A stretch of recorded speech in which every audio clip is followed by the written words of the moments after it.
My name is Kenji Sato. My designation on Ethelberg Island was medical officer, but my background, my soul, is that of a combat medic. There is a fundamental difference. A doctor in a sterile operating theater is a scientist, a master of controlled environments. A combat medic is a mechanic of the flesh, working in the mud and the blood, his hands the only barrier between a life and the gaping, chaotic void of death. I learned the grim art of triage in places where the air itself was trying to kill you. I learned to classify men into three categories: the walking wounded, the mortally wounded, and the ones I could maybe save if I was fast enough, skilled enough, and lucky enough. It's a brutal, unforgiving calculus, but it's a system. It has rules. The Croft strain broke the rules. It shattered the system. It introduced a fourth category of casualty, the weaponized, the patient who becomes the projectile. This is my report, my debriefing. The medic's log from the first days of a war where the only cure was a bullet, and the only act of healing was to grant a clean death. Our story, the story of the survivors of Outpost Villa, does not begin with a sunrise. It begins with an ending. Ben Carter's ending. We were huddled at the entrance to the service conduit, a narrow, dark maw that smelled of rust and cold, damp earth. We were 7. Me, Gallo, Reyes, Peterson, and 3 of the civilian staff who had proven tough enough, sane enough to make the cut. Liam, the young tech boy, his face a pale oval of terror, a stoic woman named Alara who had been a sous chef, and a quiet, wiry gardener named Jin. 7 souls, a pathetic, terrified remnant of a world that was burning at our backs. We heard it all through our comms, a direct feed from Ben's microphone. We heard the defiant crack of his rifle. We heard his final steady words, a commander's last report. And then we heard the explosion. It was not just a sound. It was a physical blow, a concussive wave that traveled through the bedrock of the island and slammed into our chests, stealing the air from our lungs. The world roared, a deep, earth-shattering pronouncement of death. "That's our window." Gallo's voice was a low, gravelly rasp beside me in the dark.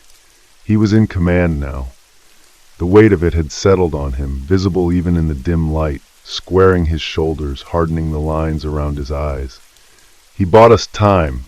We don't waste it. He looked at me. My role was clear. I was the rear guard, the last man in. My job was to seal the door on the world we were leaving behind.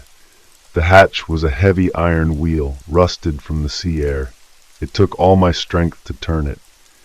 As it scraped shut, I took one last look back down the corridor towards the villa.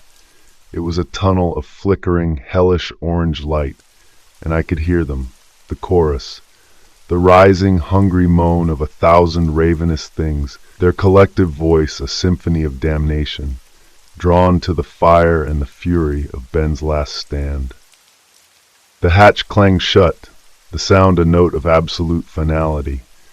I spun the wheel, the locking mechanism engaging with a series of heavy metallic thuds. We were sealed in, we were safe from what was out there, and we were trapped. The darkness that enveloped us was not just an absence of light. It was a physical presence. It was thick, suffocating, absolute. It pressed in on my eardrums, swallowed the air. The only sounds were the frantic, ragged breathing of 7 terrified human beings and the distant subterranean thunder of the burning villa. Reyes Gallo's voice was a clipped command in the black. "Light!" There was a fumbling sound, then the sharp click and hiss of a chemical light stick being activated. A sickly green-white glow bloomed in the narrow space, casting our faces in monstrous, alien shadows. We were in a circular concrete pipe, no more than 4 feet in diameter. It stretched into the darkness ahead of us, a perfect man-made throat leading into the bowels of the island. The air was cold and smelled of ozone, mildew, and something else. Something faintly metallic, like old blood. "This is it," Reyes whispered, his voice trembling. He was our tech genius, a man who lived in a world of pure, clean data. The raw physical reality of this place was an assault on his senses. The primary fiber optic conduit. It runs from the villa's server room to a subterranean communications hub on the west side of the island. It was designed as a hardened failsafe, a direct link to the bunker. "How long is it?" Liam the boy asked, his voice the reedy crack of a terrified teenager. "On the schematic, about a mile," Reyes replied. A mile in this tube in the dark. The thought was a physical weight. "All right," Gallo said, his voice taking on the hard edge of command. "We move. Single file. Reyes, you're behind me with the light. Liam, Alara, Jin, you're in the middle. Sato, you have our 6. Maintain 5-foot spacing. No talking unless it is a tactical necessity. Sound will travel in here. We don't know what else is in this tunnel with us." That last sentence hung in the cold, dead air. What else is in this tunnel with us? We had assumed it was a sterile, sealed environment. But we had assumed the island was safe too. We had been wrong before. We began to move. The journey was a slow, shuffling, claustrophobic nightmare. The floor of the conduit was slick with a thin film of slimy condensation.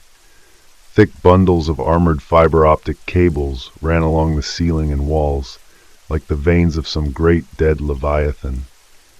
Every few hundred feet, we would pass a small grated maintenance hatch in the floor, leading down into whatever sublevels lay beneath us.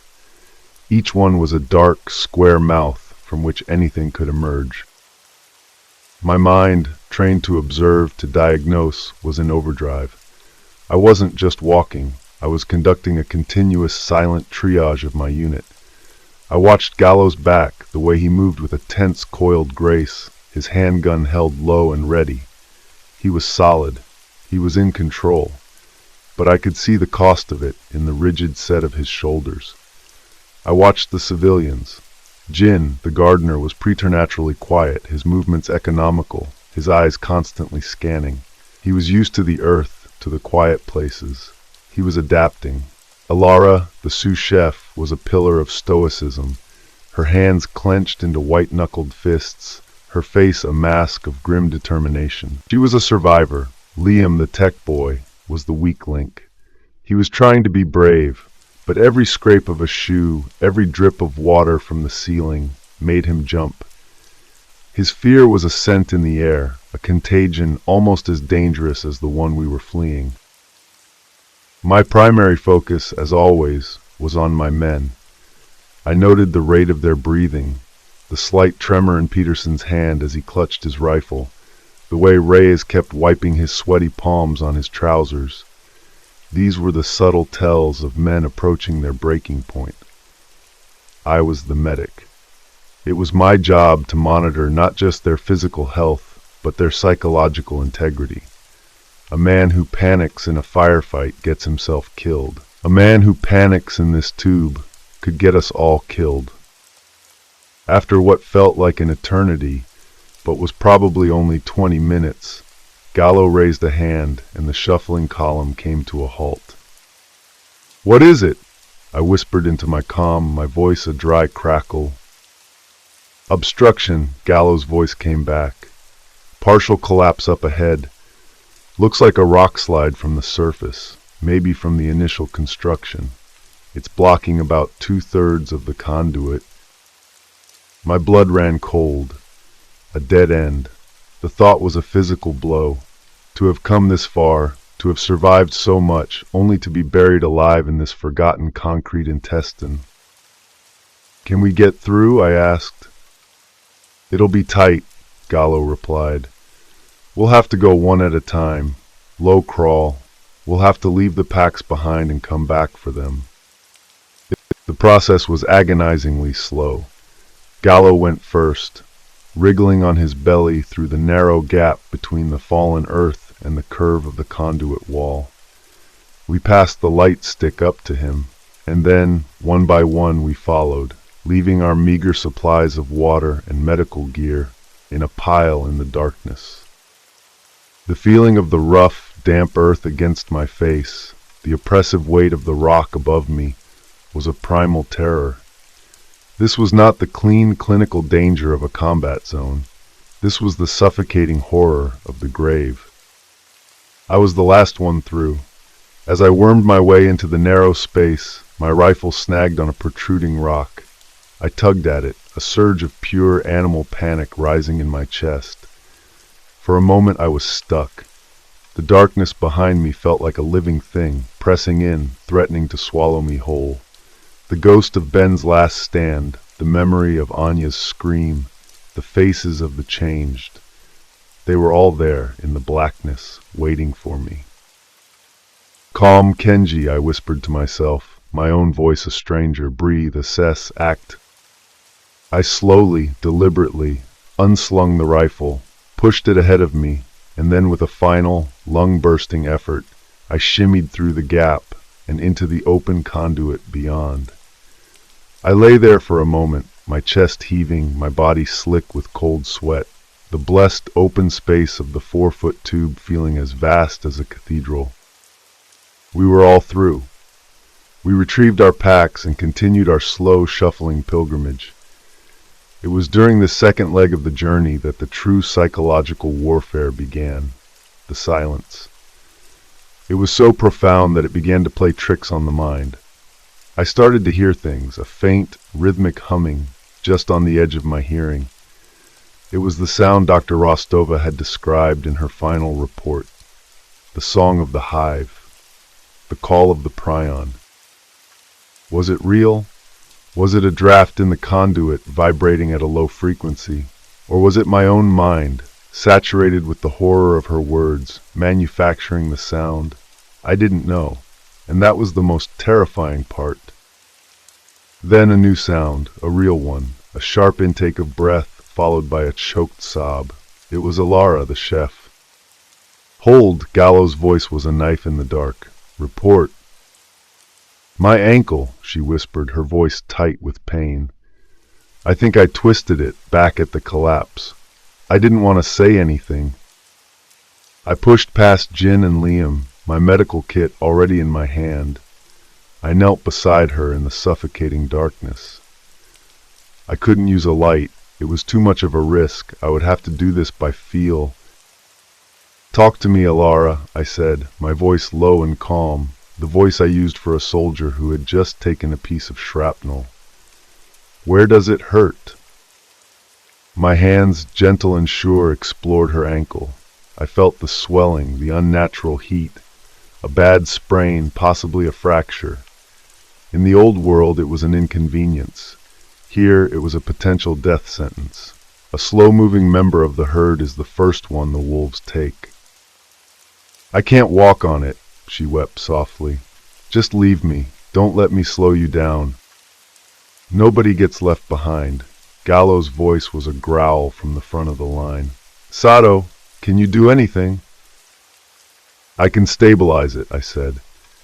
I worked quickly, my fingers finding the familiar shapes of the pressure bandages and the splint in my kit by muscle memory alone.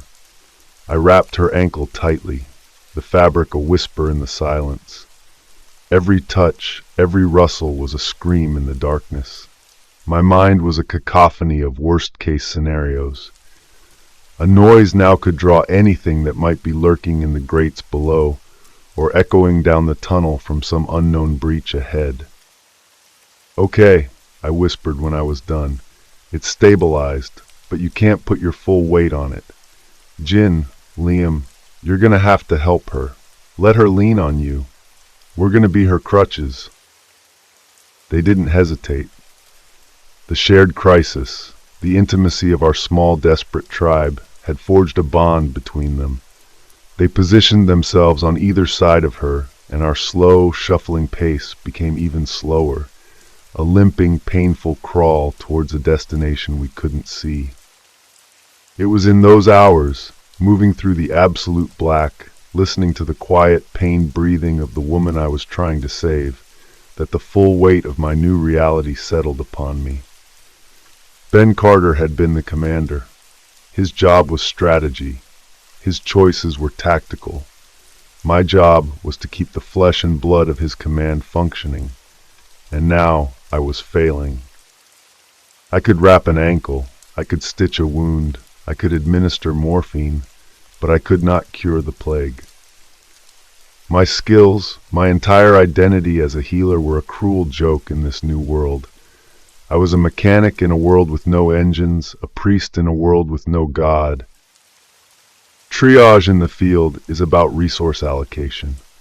You apply your limited medical supplies, your limited time, to the casualties who have the best chance of survival. But the triage of the Croft strain was different. It was a binary. Infected or not infected. There was no middle ground. There was no hope of recovery. The only effective medical intervention was the one I was least qualified to give. I thought of Sophia, the laundress, of her begging me not to let her turn. I had made her a promise I had kept with a bullet. Was that healing? Was that an act of mercy? Or was it just a cleaner, more efficient form of the same predatory consumption that was happening outside? The humming in my ears grew louder. We had been walking for nearly 2 hours when Reyes, at the front of the line, stopped so abruptly that Liam stumbled into him. "What is it?" Gallo whispered, his handgun raised. "Listen," Reyes hissed. We all froze, straining our ears in the suffocating silence. And then I heard it, a sound from up ahead, not the humming of my imagination, a real sound. A faint, rhythmic scratching. It was the sound of a nail being dragged across concrete, slow, methodical, and it was coming from our side of the collapse. It was in the tunnel with us.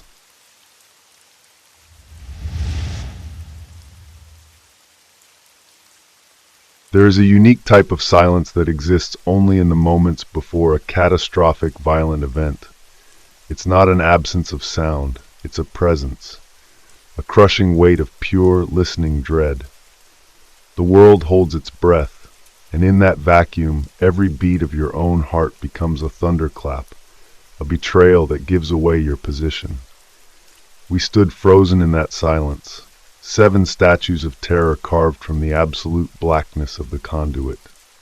The only thing that moved was the sound ahead of us, that wet, gurgling breath, the sound of a drowning man who was somehow still walking. It was closer now, so close I could feel the faint vibration of its movements through the soles of my boots.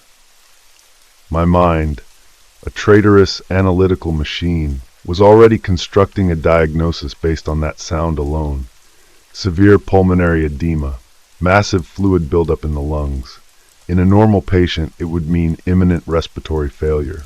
In this thing, it was just the sound of the engine turning over. My hand tightened on my sidearm, the textured grip a familiar, comforting anchor in a world that had come completely unmoored. My training screamed at me. Engage the threat. Neutralize. Protect the unit. But how do you engage a threat you cannot see? How do you neutralize an enemy whose only defined location is a sound in the dark? Firing blind in this echoing tube was not just reckless, it was suicidal. A ricochet could kill one of us as easily as the target, and the sound would be a dinner bell, echoing for miles down this concrete throat, announcing our position to anything else that might be lurking in the shadows. We were caught, utterly, completely caught. Gallo's voice was a whisper of static in my earpiece, so low it was almost subliminal. Nobody moves, nobody breathes. Let it pass. It doesn't know we're here. It was a gamble, a desperate hope that this thing was just wandering, a mindless automaton patrolling its territory, and that its senses were not acute enough to detect the warmth and scent of 7 living, terrified bodies huddled less than 20 feet away. The gurgling grew louder. It was accompanied now by the soft, wet slap of a bare foot on the damp concrete floor. slap, scratch, the rhythm of the new world. It was moving past us. I could feel the displacement of the air as its body passed by, a faint, cold draft that carried with it a scent so vile, so profoundly wrong, that my gorge rose. It was the smell of a butcher's shop that had been left to rot in the sun for a week. The smell of decay, not as a passive process, but as an active, aggressive state of being. I held my breath, my muscles locked, my entire being focused on the simple, impossible act of remaining still. I could hear Liam, the boy, whimpering softly beside me, a sound he was trying to swallow. I could feel the trembling of Alara's body as she leaned on Jin for support. We were a symphony of barely suppressed terror. The sound began to recede. Slap, gurgle, scratch. It was moving away from us, continuing its slow, aimless patrol down the tunnel. It was working. The gamble was working.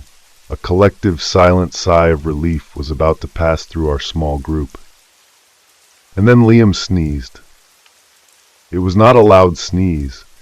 It was a choked, strangled, pathetic little gasp, a sound he tried to stifle with his hands. But in the absolute perfect silence of that tunnel, it was a gunshot. It was a flare in the dark.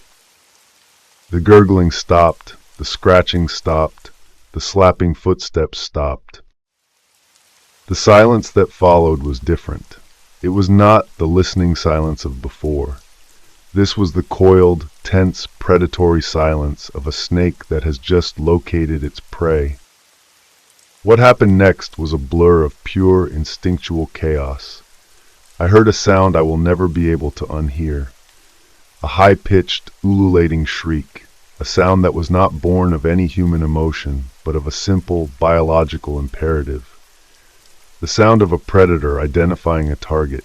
It was followed by a sudden, explosive rush of movement in the dark. "Light!" Gallo roared, his voice a thunderclap of command. "Light now!" Reyes, his hands trembling, fumbled for another chem stick. The shriek was right on top of us. I heard a heavy, wet impact, a scream of terror from Liam, and the sound of bodies hitting the concrete floor. The green light bloomed, and the world resolved itself into a tableau from a madman's nightmare. The thing was on top of Liam. It had once been a man, one of the island's maintenance crew, judging by the tattered remains of his overalls. His skin was the color of spoiled meat, stretched tight over a skeletal frame. His jaw was unhinged, hanging slack, and from it dripped a thick, blackish fluid. Its milky eyes were fixed on the boy's face, and its hands, which were less like hands and more like claws, were scrabbling at his throat. Liam was screaming, a high, thin sound of pure animal terror. Jin and Alara had fallen back, scrambling away from the horror. Peterson, the Marine, was trying to bring his rifle to bear in the tight confines, but he was too close to Liam. His line of fire blocked. Gallo was there first. He didn't use his gun. He brought the butt of his handgun down on the back of the creature's skull with a sickening, hollow crunch. The thing barely registered the blow. It turned its head, its neck twisting at an angle that would have snapped a normal man's spine, and it lunged for Gallo. This was my moment, the medic's cold calculus, the combat soldier's brutal reality. There was no time for finesse. There was no room for hesitation. The threat to the unit was absolute. I surged forward, shoving Peterson out of the way. I wasn't aiming for the head. I couldn't get a clean shot. So I aimed for the legs. My target was not to kill, but to incapacitate, to change the tactical equation. I fired one round into its leg. The sound of the shot in the enclosed concrete tube was apocalyptic. It was a physical blow that slammed into my eardrums, leaving a high-pitched, deafening whine. The thing shrieked again, a sound of rage, not pain, as its leg buckled under it. It fell sideways, its movements still horribly fast, and it began to crawl, dragging its ruined leg behind it, its claws scrabbling for purchase on the slick floor, still trying to get to Liam, who was now weeping hysterically against the far wall.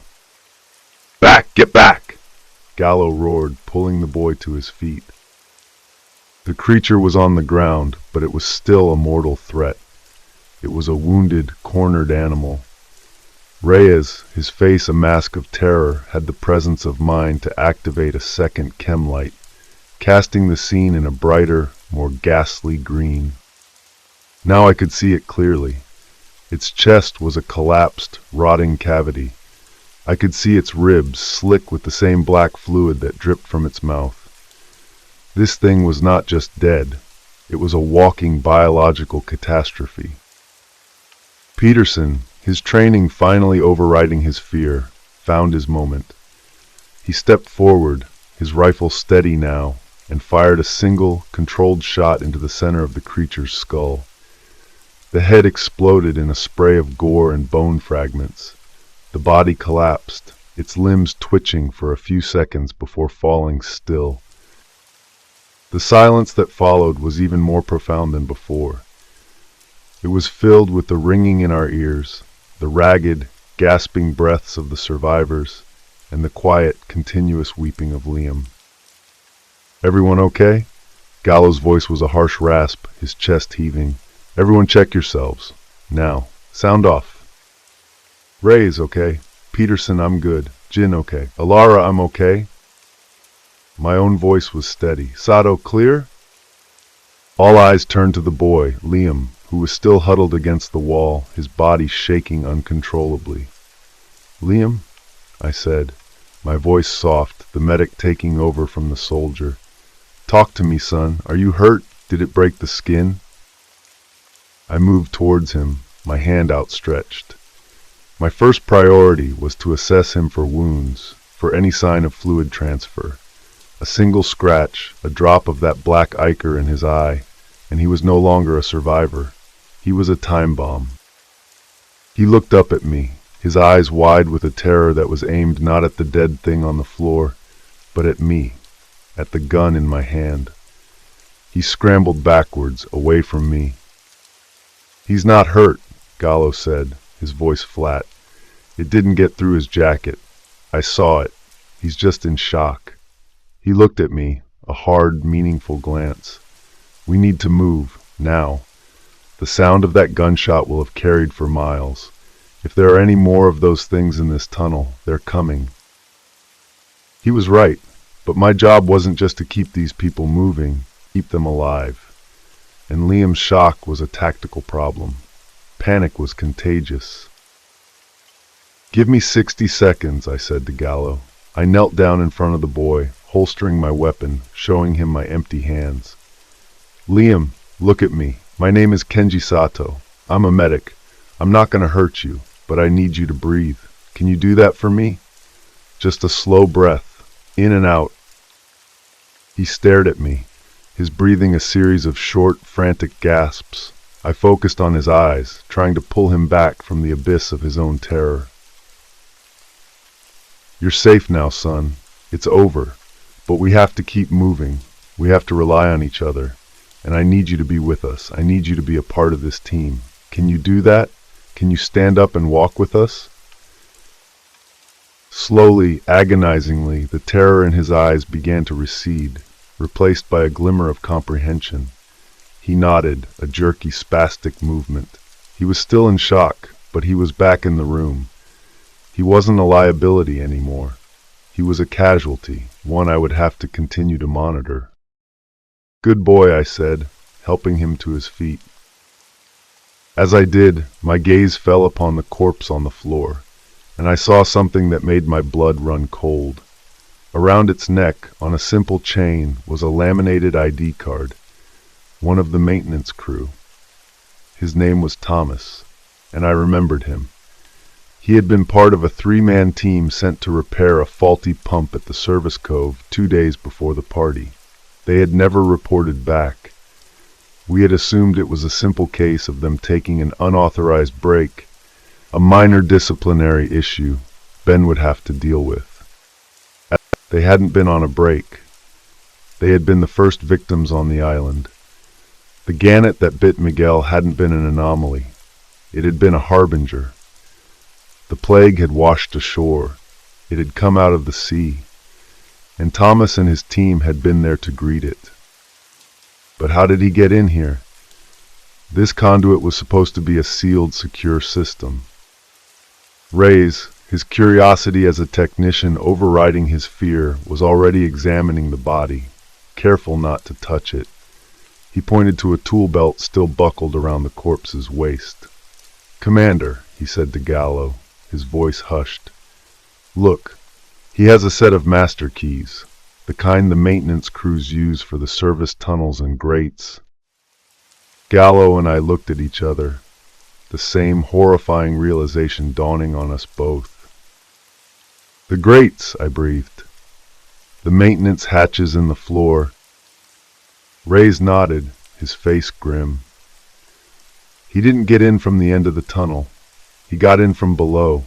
He was probably wandering the sub-levels, and he found an access grate, and he came up.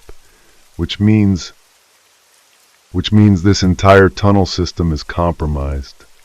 Gallo finished, his growl of frustration. "It's not a sterile corridor. It's a hunting ground. We're not passing through their territory. We're trapped inside it." The fragile sense of security we had, the belief that we were moving towards safety, shattered. We were not in a tunnel. We were in a labyrinth filled with an unknown number of hungry predators who could come at us from any direction. From ahead, from behind, or from below. "We keep moving," Gallo said, his voice hard as iron. "But we move differently. Peterson, you take point with Gallo. Your job is to watch the floor. Every grate, every shadow. Reyes, you're behind them with the light. Civilians, you're behind him. I don't want you seeing anything but the back of the person in front of you. Sato, you still have our 6, but your job is now to watch our backs and the ceiling. We are in a 360-degree threat environment." Our slow, shuffling march resumed, but the atmosphere had changed. The claustrophobia was now laced with a sharp, cutting paranoia. Every one of the dark, square grates we passed in the floor became a source of heart-stopping terror. Was it empty? Or was there a face in the darkness below, its milky eyes looking up at us, waiting for us to pass? My mind was a whirlwind of new, terrible calculations. Alara's ankle was greater liability now. Our slow, limping pace made us a perfect target. And Liam, the boy, was a psychological time bomb. The encounter had pushed him to the edge. The next one might push him over. And me. I had fired my weapon. I had taken a life, or whatever was left of it. I had done it without hesitation. The medic who had wrestled with the morality of administering a merciful overdose now saw the cold, brutal logic of a headshot. The line I had drawn in my own soul between healing and killing had been irrevocably blurred. I looked down at my hands in the faint green light. They were the hands of a healer. But they had just performed a successful, life-saving surgery with a piece of lead moving at 300 meters per second. The humming in my ears returned, louder this time, and I could no longer tell if it was the sound of the hive or the sound of my own fraying sanity. We were still a mile from the exit, a mile of darkness, a mile of grates, a mile of monsters, and the only thing I was sure of was that not all of us were going to make it out alive. My job now was no longer just triage of the wounded, it was triage of the living. I had to decide who was strong enough to survive this journey, and what to do with the ones who were not.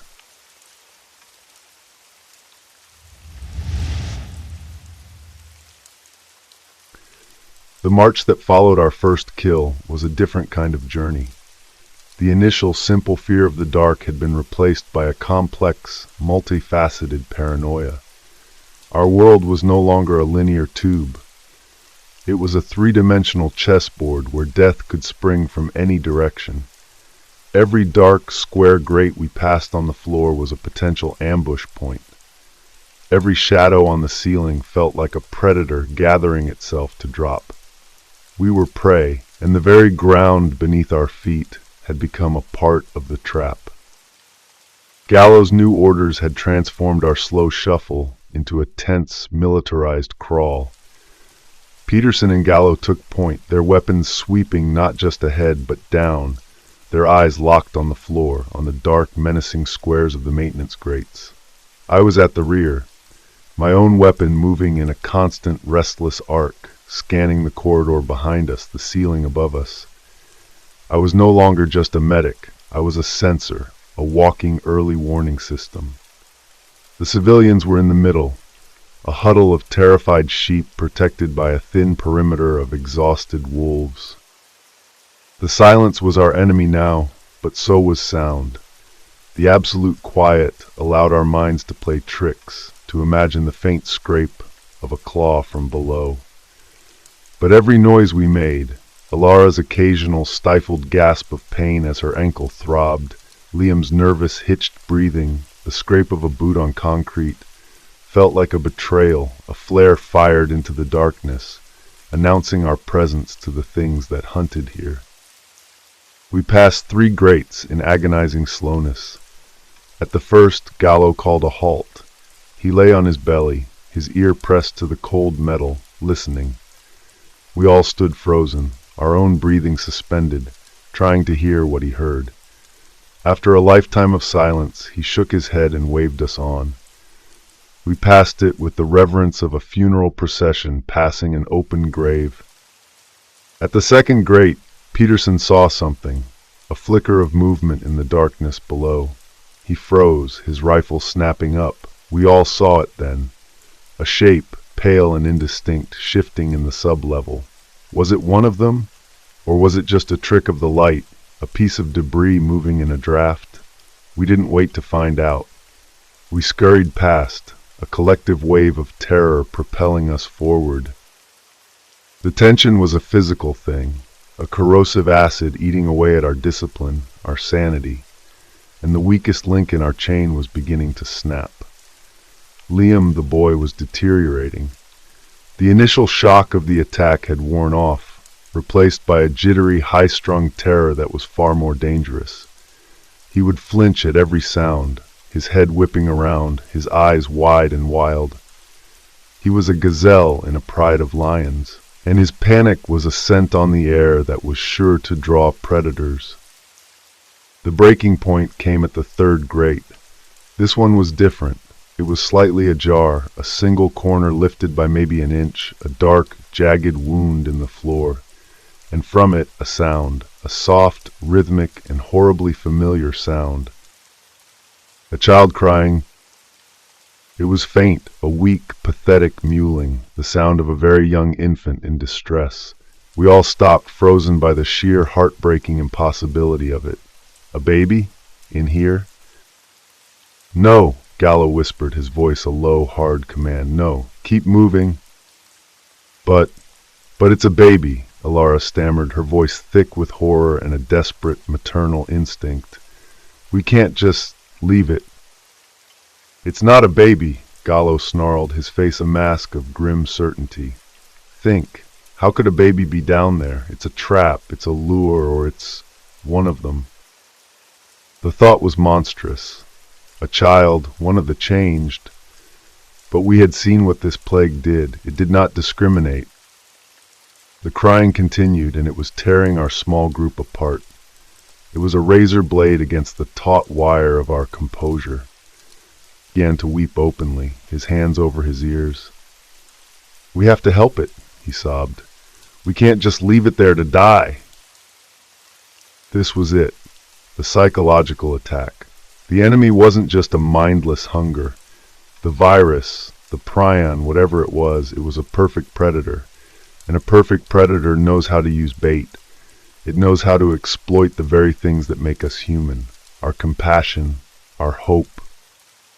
It's a trick, I said, my own voice sounding harsh, alien. I had to be the cold voice of reason. The medic had to perform a psychological amputation. Liam, listen to me. The sound is designed to do exactly what it's doing to you right now. It's designed to break our discipline. It's a weapon. We have to ignore it. But Liam was too far gone. He pulled away from Jin, his eyes wild. "You're all monsters," he screamed, his voice echoing crazily in the confined space. "You're just like them." He bolted. He didn't run forward. He ran back the way we had come, back towards the darkness, towards the collapse, towards the memory of the creature we had killed. "Liam, no!" Gallo roared. It was a catastrophic failure of discipline. Peterson and Jin lunged for him, but he was fast, fueled by a hysterical strength. He was a one-man stampede, his panicked flight a cacophony of noise that would bring every predator in this labyrinth down upon us. I didn't think, I acted. My training, the cold calculus of combat triage, took over. Liam was no longer a survivor to be protected. He was a threat to the unit, a threat that had to be neutralized. I drew my sidearm, not the lethal one, the other one. My medical kit contained a Siret gun, a spring-loaded injector for administering emergency sedatives in the field. I had a single dose of high-potency tranquilizer, a drug designed to bring down a panicked 200-pound soldier in seconds. On a boy his size, it was a dangerous gamble. Too much, and it could stop his heart. Too little, and it wouldn't stop him at all. I sprinted after him, my feet pounding on the concrete. "Liam, stop!" I yelled. He glanced back at me, his face a mess of tears and terror, and in that moment he stumbled. I closed the distance in 2 long strides. I didn't have time to aim for a specific muscle group. I jammed the Siret against his thigh and fired. There was a sharp hiss. The boy cried out, more in surprise than pain, and then his legs buckled. His eyes rolled back in his head, and he collapsed, unconscious. Silence. The crying from the grate had stopped. The only sound was my own ragged breathing. I had just taken down one of my own. I had neutralized the threat. Gallo was at my side, his face grim in the green light of the chem stick. "Is he?" "He's alive," I said, my fingers already on Liam's neck, feeling for a pulse. It was there, thready and fast, but it was there. "He's just out, but we have to carry him now. He's dead weight." The new reality of our situation settled upon us like a shroud. We were now 6 conscious survivors, one with a crippling leg injury, and one an unconscious boy who we would have to drag the rest of the way. Our already glacial pace would slow to a crawl. "Peterson, Jin," Gallo commanded, his voice heavy with exhaustion. "You carry him. Reyes, give your pack to Alara. You and I are on point and rear guard. Sato, you're in the middle. Your job is to monitor the boy. Keep him alive." My new patient. The boy I had been forced to drug into submission. We moved on, the weight of Liam a physical manifestation of our failing hope. The crying from the grate did not return. We passed it, giving it a wide berth, the silence from it now more terrifying than the sound had been. The rest of the journey is a blur of suffocating darkness and grinding, monotonous effort. Every foot was a victory. Every new grate was a fresh wave of heart-stopping terror. The humming in my ears became a constant companion, a low, buzzing drone that was the soundtrack to my own personal hell. I monitored Liam constantly, checking his pulse, his breathing. The dose had been strong. He was deep under, his life a fragile, flickering flame that I had almost extinguished myself. And in the darkness, my own mind began to turn on me. The line between healer and killer had not just been blurred, it had been erased. Ben Carter had been forced to become a tyrant to save his people. I had been forced to become an executioner, of a sort, to do the same. I had attacked one of my own patients to save the unit.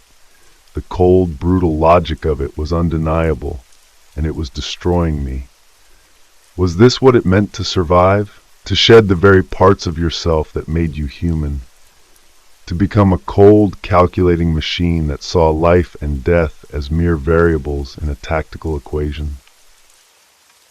After what felt like a lifetime, after our bodies were screaming with exhaustion and our minds were frayed to the point of breaking, Reyes, at the front of the line, spoke, his voice a hoarse, unbelieving whisper. "I see it," he said. "Oh my God, I see it." Up ahead, in the suffocating blackness, was a faint geometric shape, a perfect circle of light. Not the sickly green of our chemsticks, but a pale, silvery gray. Moonlight. It was the exit, the end of the tunnel. A surge of adrenaline, of pure, unadulterated hope shot through me. It was so powerful it almost made me weep. We had done it. We had made it through the labyrinth. We stumbled forward, our pace quickening, dragging the unconscious Liam with us. The circle of light grew larger, brighter. It was a hatch, just like the one we had entered through, but it was open, leading up to the surface. Gallo held up a hand, stopping us 20 feet from the exit. "Hold," he commanded, his voice a low growl. "Don't get stupid now. It could be a trap." He and Peterson crept forward, their weapons raised, and peered up through the opening. We waited, our hearts pounding, listening to the sounds of the night filtering down to us. The chirping of insects, the rustle of wind in the trees, the distant, gentle sound of the ocean. Normal sounds.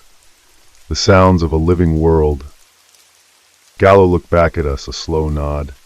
"It's clear," he whispered. "The sky. I can see the stars." The relief was so profound it was dizzying.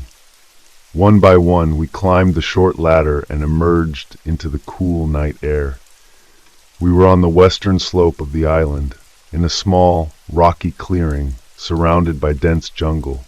The air smelled of damp earth, of salt, of life. It was the most beautiful thing I'd ever smelled.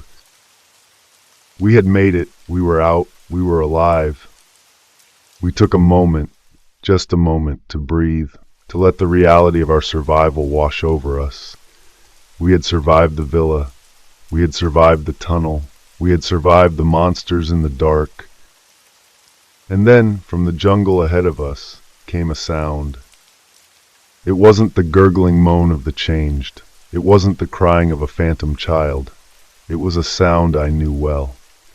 The sharp, metallic click of a rifle's safety being disengaged. We froze, our brief moment of triumph evaporating into a new, cold dread. We were not alone in this clearing. A voice, calm and steady, cut through the night from the darkness of the trees. It was a woman's voice, a voice I had never heard before.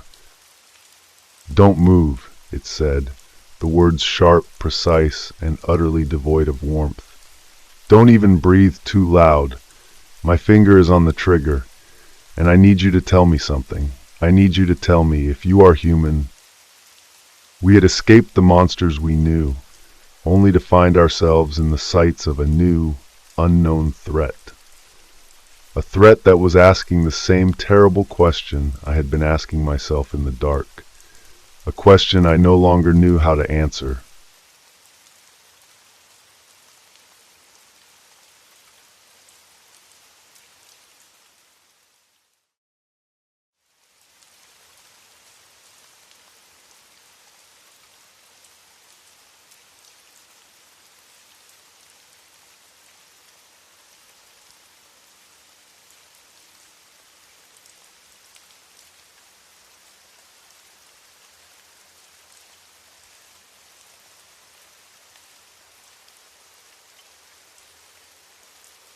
Thanks for tuning in.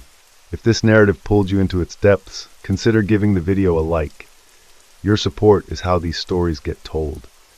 And if you're ready for more chilling, plausible adventures, make sure you subscribe and join our growing community of explorers. What will we uncover next?